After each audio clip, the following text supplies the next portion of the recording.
What's up, guys? Sean here from Srkcycles.com. We have a 2014 Victory Cross Country Tour. I know what you're thinking. Where's the tour pack? The tour pack was taken off because they look dumb anyway. No, I don't know why it was taken off, but we got it this way. The cool thing is, it looks like a regular cross country, but it has all the cool things that you would expect from a tour, like cruise control and heated grips. Actually, turn them heated grips on. Cruise control, heated grips, radio, all that stuff. So let's take it for a spin. What we're gonna do, I'm gonna tell you in this video why I love this bike. First, let's start with the words of wisdom. Galatians 2:20a.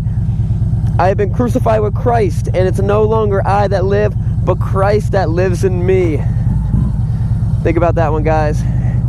Heated grips. I can't wait for these heated grips to start kicking in. I am pumped. Guys, if you don't know about us, we're Srkcycles. We do test drives. If this bike is for sale, we ship bikes all over the country.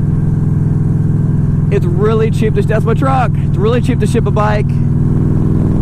And we sell a lot of bikes. We have a lot of fun doing it. So, let me tell you why I love this bike.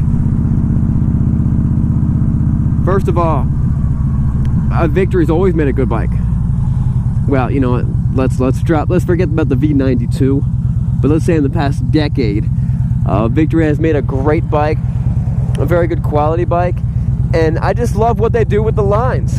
I love how they kind of redesigned and changed the way they're going to build a motorcycle,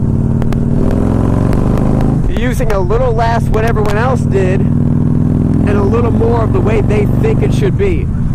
And then in case of like the highball and stuff like that, they said, hey, this is what people are trying to make their bikes look like. Let's just make them look like this from the factory. So I like Victory. Their engines their product was quality. Their product was quality, and they were putting big engines in their bikes. And in most cases, it took Harley a couple of years to catch up to them with the engine size and power that Victory was using. They also had a lot less seals, so less places to leak. It's very unusual to see a Victory leak, but on the same category, you know what? You don't see the new Harleys don't leak, and they're not supposed to leak. They only leak if you're not maintaining a bike, and hey, that's everything. If you're not maintaining what you have, stuff happens. So let's talk about the power. This is a 106 cubic inch engine, fairly large motor. It's got great power. It always has good amount of torque, real good low end grunt, that grunt force that everyone's looking for. Actually, let's hop off. Let's look at we'll stop doing it. I love the styling of the bikes. I like the lower fairings. I like how the floorboards kind of swoop in with you. You know what I mean? Instead of having just square floorboards, everything has lines, and it's all flowing into itself, you know? It's not just like, oh, we took one bike and let's just throw saddlebags on the side and then we'll call it something different. Great power.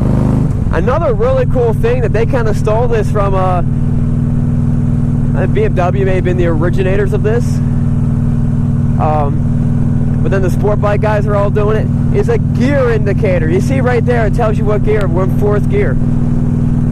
I know that sounds like, oh, who cares? But once you start using it, it's so nice to have. You're thinking, you know how it is. You're riding, you think you're in top gear, so you kind of start pressing up.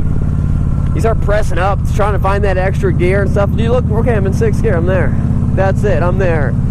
You know, or that occasionally, you know, you thought maybe you were in third gear, but you were in second, and then you go to downshift while you're slowing down, and you accidentally pop in the first, and that kind of like jolts your tires a little bit. You know, that's not going to happen. You got a gear indicator. I think that's super awesome. I love the gauges. Cruise control works awesome, and it's a comfortable bike. I know there's a little bit of uncertainty about Victory because they Polaris said they're going to stop making them, which they did, which is making them more rare, which could, as of right now, I think Victories are pretty cheap. I think if you're looking to buy a Victory, you get a lot of bang for your buck. I mean, I think we have this thing listed at like $11,900 for a 2014 with 16,000 miles. If this is a street glide, it'd be like $18,000, but it's not. There's tons of aftermarket parts you can get for these things, and they're gonna continue servicing these bikes for at least the next decade. And you know what? It's not like once that decade runs up, they're gonna stop servicing the bikes. That'd be stupid. If there's enough people out there, they want to make money. They're not gonna stop servicing you. They want to make money, and it's not unrealistic to think that someone else might come up and pick up that Victory line, or Polaris brings it back. I don't know. What's up, guys? Sean here from Sean and Caleb from Srkcycles. Thanks for watching the video. Click here to subscribe. Oh, click here for more Bikes and Beards content. And where do they want for bikes? Down here. And I'm Caleb and Caleb. Always.